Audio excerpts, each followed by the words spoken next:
kiai-kiai kita ini, daripada saya menjadi orang yang disimak. Nah, untuk mengenai langsung saja pada materinya, yaitu mengenai sanad-sanad keilmuan ulama-ulama Nusantara, apakah benar semuanya itu bersambung kepada sanad atau silsilah keilmuan yang bersambung kepada Ba'alawi? Ya, menurut pengamatan saya, ya meskipun saya tidak secara keseluruhan meneliti seluruh sanad-sanad keilmuan yang dimiliki oleh ulama-ulama Nusantara, tetapi saya akan mengambil sebuah sampel dari silsilah sanad keilmuan yang dimiliki oleh Syekh Muhammad Mahfud Termas. Syekh Muhammad Mahfud Termas adalah seorang ulama Nusantara yang cukup produktif, yang memiliki beberapa karya, diantaranya Manhaj Dawin Nadhar dalam ilmu salah hadis, kemudian Hasyiah Tarmasi ala Syarah Bafadol, Mauhibatul Fadl, kemudian ada Hasyiah Ghayatul Usul Nailul Ma'mul fi Hasyiyat Ghayatul Usul yang saat ini sedang saya garap. Kemudian ada tentang beberapa kitab-kitab mengenai qiraat, mengenai hadis-hadis, kemudian dalam sejarah Sirah Nabawiyah. Nah, beliau ini bisa dikatakan sebagai salah seorang ulama Nusantara yang menjadi pusat perhatian dan menjadi pusat sanad keilmuan dari ulama-ulama Nusantara kita. Ada satu kitab, satu karya yang beliau tulis, yaitu kitab Kifayatul Mustafid Lima Alaminal Asanid, yang di situ beliau menuliskan banyak sanad-sanad keilmuan beliau, baik itu dalam ilmu fikih, dalam ilmu hadis, dalam ilmu usul fikih, dalam ilmu tauhid, dalam ilmu tafsir, dan lain sebagainya, yang bisa kita telaah di dalam kitab tersebut. Namun, karena memang saya hanya mengambil satu sampel dari tokoh ini saja, yaitu tokoh Syekh Muhammad Mahfud Termas, maka akan saya uraikan beberapa sanad-sanad keilmuan yang dimiliki oleh Syekh Muhammad Mahfud At-Termasi. Misalnya dalam ilmu fikih ya, dalam ilmu fikih.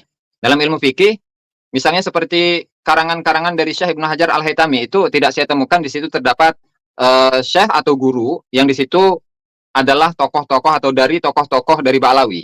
Karena untuk karangan-karangan atau mu'allafat atau karya-karya dari Imam Ibnu Hajar Al-Haytami, di situ beliau mengambil dari Syekh Abu Bakar Al-Makki, kemudian dari Syekh Ahmad Zaini Dahlan, kemudian Syekh Utsman bin Hasan Ad-Dimyati, beliau dari Syekh Muhammad Ali Asy-Syanwani, dari Syekh Isa bin Ahmad Al-Barawi, dari Syekh Muhammad Ad-Dafari, dari Syekh Salim bin Abdullah Al-Basri, dari guru beliau Syekh Abdullah bin Salim Al-Basri, kemudian dari Syekh Mansur At-Tuhi, kemudian dari Syekh Sultan bin Ahmad Al-Mizahi, kemudian dari Syekh Nuruddin Ali Az-Zayyadi, kemudian dari Al-Muhaqqiq Ibnu Hajar Al-Haytami. Nah, itu satu sampel di mana dalam fikih Syekh Mahfud At-Termasi itu tidak memiliki sanad keilmuan yang bersambung kepada Ba'alawi. Nah, begitu juga dengan kitab-kitab atau karya-karya fikih yang lain selain dari karya-karyanya Ibnu Hajar Al-Haytami, misalnya seperti karya-karya dari Syamsuddin Ar-Ramli seperti Nihayatul Muhtaj dan lain sebagainya. Begitu juga karya-karya dari Al-Khatib Asy-Syirbini, kemudian Syekhul Islam Zakaria Al-Ansari, bahkan Imam Muhyiddin Abu Zakaria Yahya bin Syaraf An-Nawawi, itu pun juga sama. Tidak ada satupun nama Ba'alawi yang ada di dalam sanad keilmuan yang dimiliki oleh Syekh Muhammad Mahfud At-Termasi. Hal yang serupa juga dapat kita jumpai dalam sanad Syekh Mahfud At-Termasi dalam ilmu alat, misalnya seperti Matan Jurumiyah, kemudian Mulhatul I'rab, kemudian Alfiyah Ibnu Malik, kemudian Mughnil Labib, kemudian kitab-kitab yang lainnya juga ya, itu untuk ilmu alat. Nah, kemudian untuk ilmu usulain atau usul fikih dan usuluddin. Usul fikih, misalnya karya-karya dari Imam Haramain, karya dari Imam Fakhruddin Ar-Razi, kemudian karya dari Imam Adududdin Al-Aiji, kemudian Minhajul Usul, karya dari Imam Baydawi, dan lain sebagainya. Itu pun juga sama, tidak saya temukan nama dari tokoh-tokoh Ba'alawi yang terdapat di dalam sanad keilmuan yang dimiliki oleh Syekh Muhammad Mahfud At-Termasi. Nah, itu untuk Syekh Muhammad Mahfud At-Termasi. Nah, kemudian untuk sanad yang dimiliki oleh Hadratus Syekh Kiai Haji Hasyim Asy'ari itu pun sama, dan itu dapat kita jumpai di awal-awal kitab Irsyadus Sari, yaitu satu jilid yang merupakan kompilasi dari karya-karya tulisan dari Hadratus Syekh Kiai Haji Hasyim Asy'ari, yaitu di situ disebutkan sanad untuk kitab Sahih Bukhari, kemudian sanad untuk Sahih Muslim, dan juga sanad dari kitab Al-Muwatta. Itu pun sama, tidak saya temukan nama dari tokoh-tokoh Ba'alawi ada di dalam penyebutan sanad silsilah keilmuan yang dimiliki oleh Hadratus Syekh Kiai Haji Hasyim Asy'ari. Begitu juga dengan misalnya seperti silsilah apa namanya, yang silsilah sanad keilmuan yang dimiliki oleh Syekh Muhammad Arsyad Al-Banjari, di mana beliau itu pun juga salah satu ulama Nusantara yang sangat terkenal sampai sekarang, dan beliau itu ada di abad ke-12 Hijriah kurang lebihnya ya, abad ke-12 atau 13 Hijriah itu. Nah, beliau pun sama, dari sampel sanad yang dimiliki oleh beliau, dan itu disebutkan oleh Habib Salim bin Jindan dalam kitabnya Raudatul Wildan fi Thabat Ibn Jindan. Nah, di mana Syekh Muhammad Arsyad Al-Banjari itu mengambil keilmuan beliau dari Ahmad Al-Musnid, Ahmad bin Muhammad bin Ali An-Nakhli, kemudian Salim bin Abdullah Al-Basri, dan juga yang lainnya. Nah, justru sebaliknya, kalau kita itu melihat ketokohan dari Syekhuna Khalil Bangkalan ya, beliau juga salah satu murid dari Syekh Muhammad Nawawi Al-Bantani, bahkan diceritakan di dalam kitab Raudatul Wildan, karya dari Imam Habib Salim bin Jindan, itu pun diceritakan bahwa beliau memiliki 2.000 murid. Di mana, 4.000 murid. Dari 4.000 murid ini ada 200 murid yang terdiri dari orang-orang Arab, dan dari mereka itu pun cukup banyak dari kalangan Ba'alawi. Nah, artinya sebenarnya untuk silsilah keilmuan yang dimiliki oleh ulama-ulama Nusantara, apalagi di abad-abad ke-13 atau 14 Hijriah, itu meskipun ada mungkin ya 1-2 gitu. Artinya memang mewarnai sanad keilmuan yang dimiliki oleh ulama-ulama Nusantara, tetapi tidak menjadi satu pusat satu pusat keilmuan dari seluruh ulama-ulama yang ada. Meskipun ada, itu hanya mewarnai ya, ibaratnya seperti satu kertas gambar, yaitu adalah warna sedikit gitu dari kalangan Ba'alawi. Nah, artinya apa? Artinya dari sanad keilmuan yang dimiliki oleh ulama-ulama Nusantara, memang mayoritas sanad keilmuan mereka itu adalah dari non-Ba'alawi. Meskipun ada, yaitu 1-2, dan itu pun di generasi-generasi yang cukup akhir. Katakanlah abad 13, abad 14 Hijriah. Bahkan ketika saya itu menelusuri satu kitab karya dari Habib Idrus bin Umar Al-Habsyi, yaitu kitab Iqdul Yawaqit Al-Jauhariyah. Di sini saya mengambil satu sampel dari sanad keilmuan yang dimiliki oleh seorang tokoh Ba'alawi, tokoh besar, yang bernama Habib Mustafa bin Abdurrahman. Sebentar, saya lupa itu namanya. Habib Mustafa. Waduh, jadi nafas yang depan Kiai, Mas. Ya, itu dari marga Al-Idrus.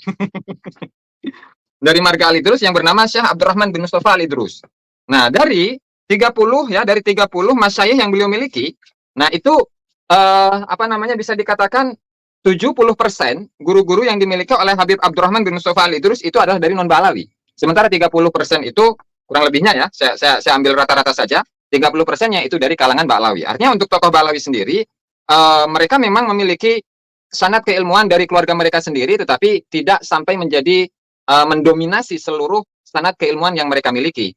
Nah, lalu kemudian untuk Syekh Ali bin Abu Bakar As-Sakran sendiri, yang menyusun kitab Al-Burqatul Musyiqah, fi dzikri libasil firqah, itu pun kalau dilihat, ditelusuri, itu pun juga banyak memiliki guru-guru yang dari non-Ba'alawi juga. Saya ambilkan sampel dalam kitab yang sama, yaitu kitab Iqdul Yawaqit Al-Jauhariyah. Nah, di mana Syekh Ali bin Abu Bakar As-Sakran itu memiliki, kalau untuk yang di kitab Al-Burqatul Musyiqah, misalnya sanad keilmuan yang di akhir-akhir kitab Al-Burqatul Musyiqah itu adalah dari Abdullah bin Muhammad Utsyair, 1. Kemudian juga Syekh Afifuddin Abdullah bin Abdurrahman Bawazir, 2. Kemudian ada satu lagi namanya Abdul Fattah Muhammad Ibnu Zainuddin Abu Bakar Al-Utsmani. Nah, itu adalah satu satu ijazah yang dituliskan oleh Syekh Ali bin Abu Bakar As-Sakran di dalam kitabnya Al-Burqatul Musyiqah fi dzikri libasil khirqatil aniqah. Nah, hanya saja kalau kita melihat atau menelusuri kitab-kitab yang ditulis oleh kalangan Ba'alawi itu sendiri, nah, itu saya tidak menemukan misalkan dalam sanad fikih itu tidak ada yang bersambung kepada Faqih Muqaddam. Nah, sementara kalau kita melihat gelar yang dimiliki oleh Faqih Muqaddam Muhammad bin Ali Ba'alawi, Al-Faqih Al-Muqaddam, seorang yang ahli fikih yang terdepan gitu kan. Saya tidak menemukan silsilah sanad keilmuan yang dimiliki oleh Syekh Ali bin Abu Bakar As-Sakran yang beliau tulis sendiri itu bersambung ke sana.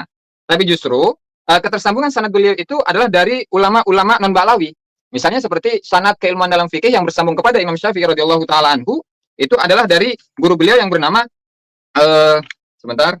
guru beliau yang bernama Muhammad bin Abu Bakar Abbad. Mbak Abbad kalau dikenal sekarang itu, itulah yang bersambung kepada Imam Asy-Syafi'i radhiyallahu taala anhu. Jadi untuk silsilah sanad keilmuan yang dimiliki oleh Syekh Ali bin Abu Bakar As-Sakran itu dalam ilmu fikih tidak satupun saya dapatkan versi tulisannya Syalwi bin Abu Bakar As-Sakran yang bersambung kepada Al-Faqih Al-Muqaddam. Nah, sehingga pada kesimpulannya yang terakhir, bahwasanya dari tokoh Ba'alawi yang bernama Syekh Ali bin Abu Bakar As-Sakran yang merupakan pencetus nasab pertama dari Ba'alawi, ya, itu dalam sanad keilmuannya itu tidak dapat kita temui, yaitu silsilah sanad keilmuan dari ayah ke anak, dari bapak, dari anak ke ayah, ke ayahnya, ke ayahnya, ke ayahnya, terus kepada Rasulullah Shallallahu Alaihi Wasallam. Kecuali satu klaim saja, yaitu mengenai ilbasul khirqah yang diklaim oleh Ali bin Abu Bakar As-Sakran, begitu juga dalam kitab Al-Juz'ul Latif fi Tahkim Syarif,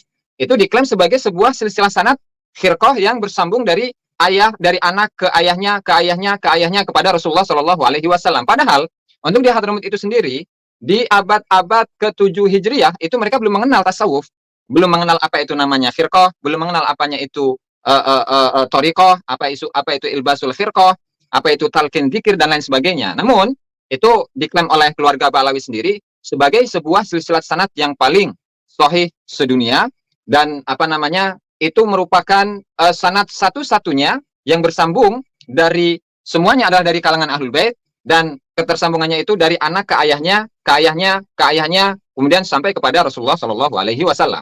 Nah, padahal ketika dihubungkan dengan kajian sejarah, itu tidak kita temukan sama sekali.